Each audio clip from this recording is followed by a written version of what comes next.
Hi, my name is JC Guzman. I am the Associate Head Coach of Set Swim. As many of you might not also know, I am a certified Red Cross lifeguard instructor. Today what we'll be going over is CPR for an adult, child, and infant. One important thing that I want us to recognize here is a single person rescue. In this single person rescue, it's super important to make sure that we follow these steps, as they are a little bit different than any other sort of CPR that we will learn. The important thing with CPR, as anything that will involve first aid or lifeguarding, is making sure you have your PPEs. Your safety is more important than anything else that you can be doing. Never touch a victim if you do not have your gloves. So the important thing with also having your PPEs is making sure you have your scene that is safe. Are there any objects that are collapsed over your victim? Are there anything that are hazards towards yourself? Do you have your gloves? All these are important factors to make sure you are ready to assist your victim. After this, what we want to make sure we do is make sure we check how the victim is. So we will check for level of response. So after you put on your gloves, you'll check, sir, are you okay?" as you're tapping the shoulder. Sir, are you okay?" No response. From here, we have gained consent to approach our victim. What we'll do is follow a procedure called Luckless Feel. What we are doing here is looking for the chest to rise. We are feeling for breath. We are touching the carotid artery on an adult to make sure we feel a pulse. So we will be doing a head tilt to lift. We'll be checking is the carotid artery. We're going to be looking towards the chest. While we're looking for the chest to rise, we're feeling for breath and we're feeling for the pulse. You will count for 10 seconds. 1, 1,000, 2, 1,000, 3, 1,000, 4, 1,000, 5, 1,000, 6, 1,000, 7, 1,000, 8, 1,000, 9, 1,000, 10, 1,000. No response. So now it's your time to call 911 and bring the AED. Okay.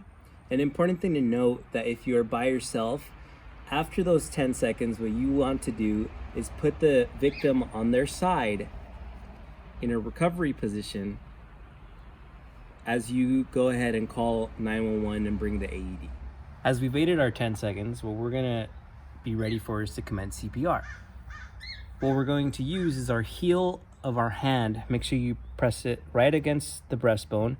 Make sure you do not put full hand on your victim, and make sure you just interlace your fingers, and you'll be ready to commence CPR. One good way to know that you're doing your compressions correctly will unfortunately be that you will break some rib cages. So from this position here, you want to put your body weight towards it, and you're going to be doing 30 compressions to one breath. You go 1, 2, 3, 4, 5, 6, 7, 8, 9, 10, 11, 12, 13, 14, 15, 16, 17, 18, 19, 20, 21, 22, 23, 24, 25, 26, 27, 28, 29, 30. You're gonna go ahead, open up the airway again. You're gonna deliver 2 breaths with your CPR mask.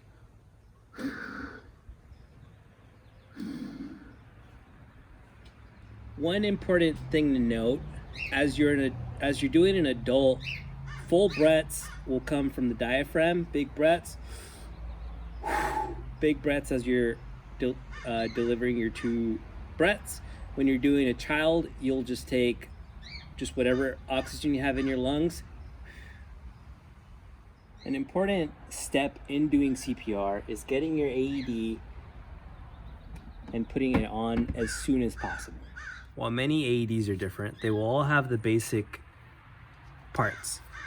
These adhesive strips will need to place in a diagonal placement. One will be at the top, one will be at the bottom.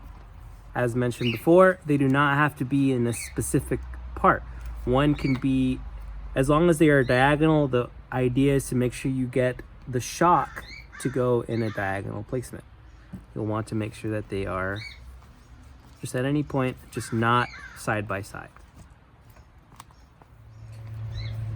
If you have difficulty placing the pads, Most AEDs will have a razor or anything to make sure you can shave their chest or any of their areas to make sure you'll have the adhesives actually stick. Once you get this point, what you'll need to do is make sure you connect your AED, and the most important part, turn it on. After you've turned it on, it will analyze heart rhythm. It will notify you whether there needs to be a shock advise, and it will tell you when to commence CPR and how many cycles. The cool part about the AED is it will actually have a metronome which will tell you at what beats per minute you should be doing your compressions. An important step to follow is to make sure that you repeat whatever the AED says. When it's analyzing heart rhythm, say analyzing heart rhythm. When it says to not touch the victim, make sure you keep your hand out, and before you deliver the shock, make sure you keep your hand out and make sure no one is in the area of the victim. During the cycles of CPR, EMS will arrive. Even if you're not completed with your cycles, from there it is EMS's job to take over from there. Up next, what we'll have is CPR for an infant. While there are some similarities, there also are some differences. I will still be going through the full cycle of CPR with an infant. Still, same thing, you want to make sure the scene is safe, make sure there's nothing around the infant or yourself that can harm you. And in order to check level of alertness, what we'll do is tap the foot instead of tapping the shoulder. So it will be, hey, are you okay? Since it's also an infant, what you'll also realize is you won't need to really talk to them and expect a response back. They will naturally be crying, or they'll have other levels to show that they're responsive, whether that's squirming or actually crying, as mentioned.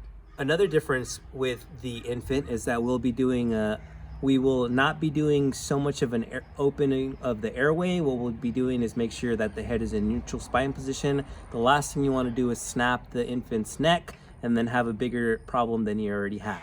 What we'll be doing is checking for the brachial artery, which is on the inside between the bicep and the tricep, and we'll be counting there for 10 seconds. 1, 1,000, 2, 1,000, 3, 1,000, 4, 1,000, 5, 1,000, 6, 1,000, 7, 1,000, 8, 1,000, 9, 1,000, 10, 1,000. No response, so you need to call for 911 and bring the AED.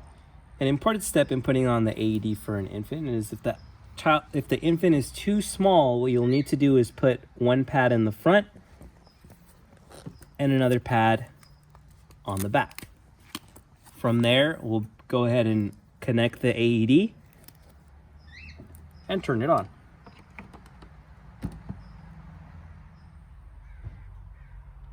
Another method that will be different will be that instead of using the full palm, you'll be using 2 fingers. Whatever 2 fingers you feel more comfortable doing, whether it's here or it's here, but you'll be doing spike compressions while holding the head 30 to 2.